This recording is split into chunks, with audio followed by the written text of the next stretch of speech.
Die amerikanische Firma Amazon hat in 3 Monaten 50.000 chinesische Verkäufer gesperrt. Die Verkäufer sollen Bestechungsgelder und Geschenke an Kunden gegeben haben, um positive Bewertungen zu erhalten. In Afghanistan sind Vertreter der Taliban mit anderen politischen Kräften zusammengekommen. Der frühere afghanische Präsident Karzai und der Leiter des Hohen Rates für nationale Versöhnung Abdullah führten in Kabul ein Gespräch mit einem ranghohen Taliban-Mitglied.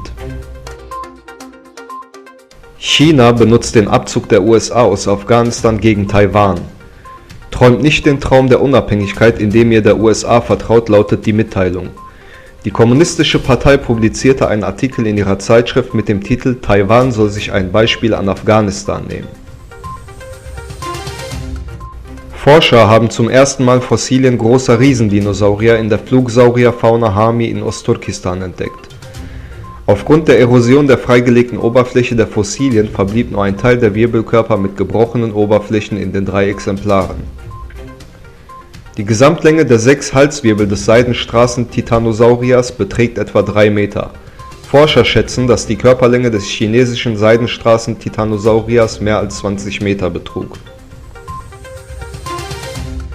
Der Parlamentspräsident der Türkei Mustafa Şentop hat seinen Kollegen aus Südkorea empfangen. Şentop hielt fest, dass Südkorea ein Bruderland sei und dass dieser Bund seit dem Koreakrieg bestehe.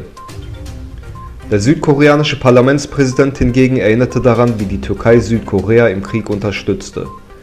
Dass der heutige Aufschwung auch den türkischen Soldaten zu verdanken sei, darum sei die Türkei das einzige Land, das man als Bruderland bezeichne. 2 israelische Physiker von dem Technologischen Institut in Haifa haben das Dreikörperproblem der Physik entschlüsselt. Diese Entdeckung wird dabei helfen, die Position der Planeten innerhalb des Sonnensystems vorauszusagen.